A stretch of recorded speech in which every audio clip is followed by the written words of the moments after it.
Welcome, everyone, to the Loans Can Be Fun podcast. Yeah. It's kind of a fun deal, huh? Yeah. 'Kay. LCBFPC podcast. Hey, you shouldn't, anyway. Okay. All right. So today we wanted to talk a little bit about grants and probably some first-time homebuyer information. Just some assistance. Yeah. Different ways to get assistance because Yeah. everyone knows it's tough right now. Yeah. Right now the rates are pretty dang high. We're hoping that they'll get better. We thought they'd get better sooner, but anyway. So a lot of people have been asking us about grants and what grants are available. What are your thoughts on grants, Trevor? So grants can be awesome, but there is a big if. Well, should we talk about what a grant is for those who don't know? Just thought about that. Let's start there. Yeah. Okay, so I'll do that. You be Okay. thinking of what you were just going to say there. All right. Okay, so grants are basically something where an entity gives money or lends money to borrowers that fit in their little box, their specifications. A lot of times it's counties, cities, things like that offer government entities. Yeah, most of the time that's the case. Not always. Some banks can do it. Yeah, they're great, but as Allison just mentioned, if you fit in their little box. I think that is the biggest thing about grants that frustrates me, Yep. even as a lender, is that the box is small. And the biggest thing that I think excludes most people is income limits. Exactly. Yeah, you can't make too much money and still qualify for those. Right. So for it's those like, grants. okay, we want you to not make enough so that you can qualify for the grant, but if you don't make enough, you can't pay for the house or qualify for the mortgage. Exactly. They kind of seem like those two things don't quite line up exactly how they should. I think the grant limit should be higher, personally. Yeah, and I think there are some that have been updating Yeah. based on current Current market. markets Yeah. and things like that. So what we have found is most of the time the income limit is the issue. Some of them have to be repaid, some of them don't. So with a mortgage loan, like if you go get a just regular mortgage loan, it's called a first lien. It's in first position. And a lot of times these grants kind of go into a second position where it just basically shows there was a grant on the house or that there's something that needs to get paid off if you ever move or sell or refi, that those things have to be taken care of. Yep. Some of them are totally forgiven. Some of them are prorated based on how long you have it. And there's even some programs that if you make a lot on the sale of your home, you have to pay things back. Yeah. So they are all different. That's what I'm going to say. But most of them have a big income limit. Exactly. Yeah, and a lot of times they only work for specific areas. They only work for there's some that work for only specific job types. That's true, like teachers or nurses, yeah. And then some particular job types or family situations get extra perks and other things. So for instance, Ogden has a grant called Ogden. And it's a great grant. But I tell people, like, okay, let's say, for instance, from an income standpoint, they actually qualify for that grant. The house they buy may not. So Ogden has property requirements that are outside of what the loan requirements are. So, like, for instance, if they have like a really small window in the basement, Ogden won't want to lend on it. They want them to go in and cut out a big window that people can get out of. interesting. So somebody, their loan was great. They qualified for the loan.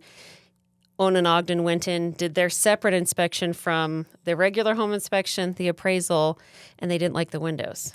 And so they said, if you want this grant, you have to go tear out the windows in the basement, make them bigger so that a fireman can get in with his big backpack. It killed the deal, Dang. right? That's what I thought. That's unfortunate. Yeah. I mean, and it's weird because you think, oh, they should just go along with whatever the loan wants because the loan requires it. But that's the thing. Each grant entity can pick and choose kind of those things they want. Yeah, well, I mean, they're entitled to rules if they're going to give It's you true. free money. Yeah, I and so guess. we have one going on right now, which right now we're in 2023, and some grants run out of money. Davis County has a big grant, I think up to $50,000. Yeah, on certain parameters. Yeah, I don't think most people would end up getting that much because it can only go towards certain things. Yep. But, I mean, that's a pretty awesome thing. I think that one has a sales price limit. This just came out. And income limits. And income limits, of course. So we find that most people that want grants don't qualify for them. What do we do if that happens, Trevor? Well, so before we move on to that, all right. A lot of times grants are put on by, like Allison has mentioned, specific entities. And a lot of times you have to apply. There's a dog here. You have to apply through that specific entity. Oh, yeah. So you don't just like call up your mortgage person to qualify for a loan and do your grant at the same time.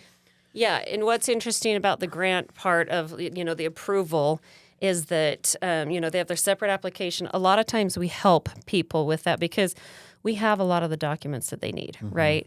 And so people oftentimes are like, how do I do this? The ones we help people with have not been that complicated. Some of them want you to apply for it before you get under contract, and that's not as common. And the other ones want you to apply once you've gone under contract, meaning you've made an offer on a home and it's been accepted. So that's where it kind of gets a little bit tricky because we want to make sure that you can fit inside that box, but it's still not guaranteed. Yeah. So you could put an offer in on a house expecting to get, $20,000 and then they don't approve you. Yeah, and like Owen and Ogden, for instance, I can't remember if they have it currently, but they've had it where certain areas you could get more money. And I think they changed that in the last year. But we look them up basically when somebody wants a grant or is having a hard time getting money and things like that, because most people make too much money. Yeah, unfortunately, it's hard, and they do help sometimes. So we definitely know those and look them up each time it makes sense for a person. But when we don't have that, what do we do, Trev? So there are other ways to get help with down payment and closing costs covered. Yeah. And one of the most popular and awesome ones here in Utah is called Utah Housing. Yeah. Utah Housing is awesome. It is a more expensive loan generally because the way lenders get paid is we usually get paid kind of, I don't like to say the back end, but it kind of is. If we do this loan, then they pay us for doing that loan. The market pays us for doing that loan, or the investor that buys it pays us for doing that loan. Now, with Utah Housing, they don't pay lenders very much to do that loan. They just kind of want it as a service for people, but we can't survive if we don't charge for them. So we have to charge more. And I tell people that up front, like it's a more expensive loan, but it's a loan that makes it so you don't have to have like your minimum down payment. Like any money in, unless, well, it depends. A lot of times it pays for the down payment and some of the closing costs. Yep. So depending on what program within Utah Housing, instead of you coming up with your own down payment out of your pocket or out of your bank account or wherever that's going to come from, you get a second mortgage at the exact same time as your first mortgage that covers the down payment for you. And then depending on what loan program will depend on how big that second mortgage will be. Yeah. And it will cover a portion of the closing costs. Yeah, we tell people it's a portion of the closing costs. So we like to tell people like save, several $1,000s, maybe $4,000. You can ask the seller to pay those for you, but they don't have to. Yeah. So to guarantee yourself that you can buy a home, start saving some money if you can. Yeah. A lot of sellers these days are willing to pay some closing costs. So it kind of depends on what the market's doing. Yep. I love Utah Housing because it really helps people get in with very little skin in the game. Yep. And in some cases, you don't even have to put money into a mortgage. Yeah. To get one. So it's super exciting. The potential downsides of Utah Housing is, one, your monthly payment's going to be more money because you have two mortgages instead of one. Yep. So that is a downside. And then another potential downside, but kind of a good side also, is that Utah Housing sets their own interest rates. Oh, yeah. I like that. So based on, like, no matter what lender you talk to, they're going to be held accountable or held to the same standard as far as interest rate goes. Yeah. The second mortgage is always 1% higher than the first mortgage. In the past, it used to be 2% higher, so obviously they can change it at will. Exactly. And then it can't be higher than 8%. Yeah. So as of right now, today, the interest rates, let's say, were 7.5%.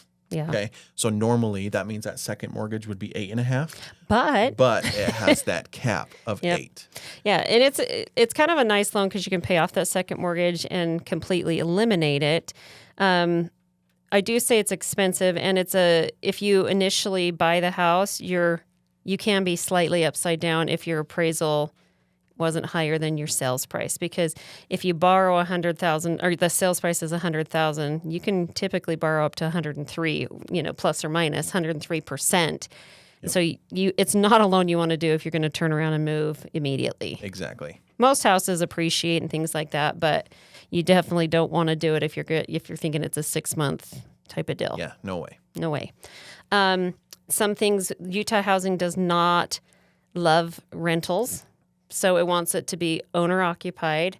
They just barely started allowing people to have like mother-in-law apartments or second things. They can't have a second meter and different things. And these things change from time to time. So we know all about these. We know about grants. We know about first-time homebuyer programs. So reach out to us because every person's situation is different, and all these programs require different credit scores. And if you have higher credit scores, you might qualify for a different loan program. So, yeah. And just like grants, these programs do have income limits, but They're they not are nearly not as restrictive. So, And the more kids you have, the more you can qualify for. So it's kind of nice that way.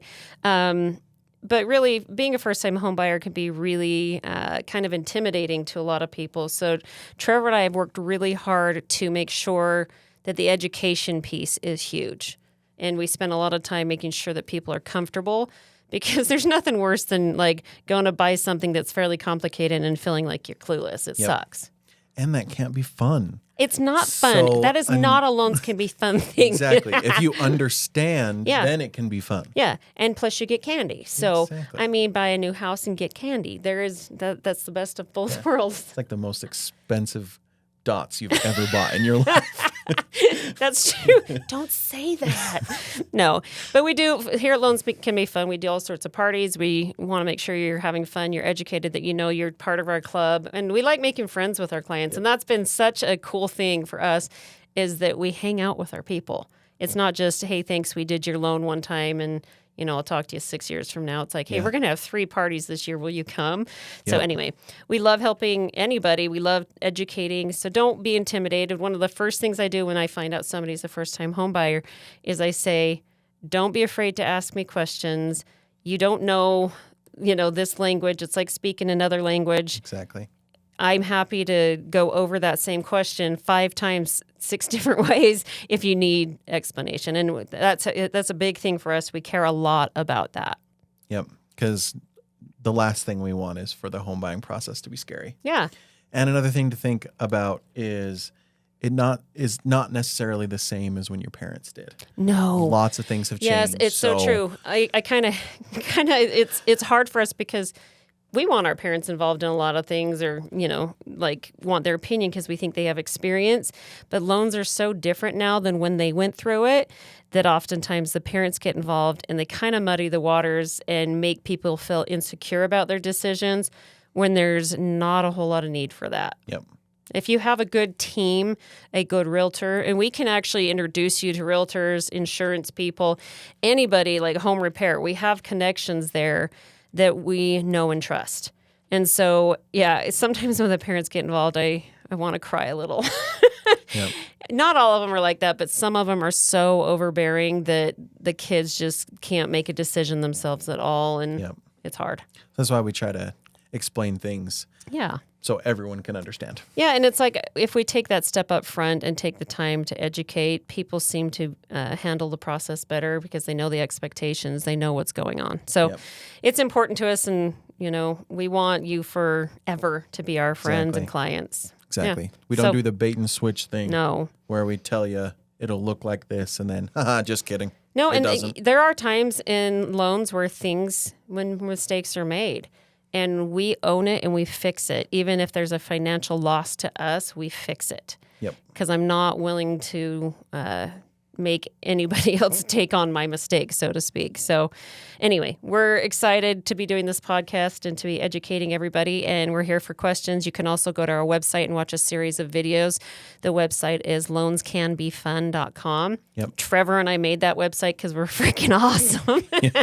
Mostly Trevor, but I kind of did some oversight of I like that color. Yeah. Stuff like It was that. super awesome. Yeah, and so, but there's a whole video library if you want to learn more about Utah housing or just FHA or these other loan types. And we will be going over all of these as we go through more podcasts and things like that. So tune in. Tune in. Thanks, guys.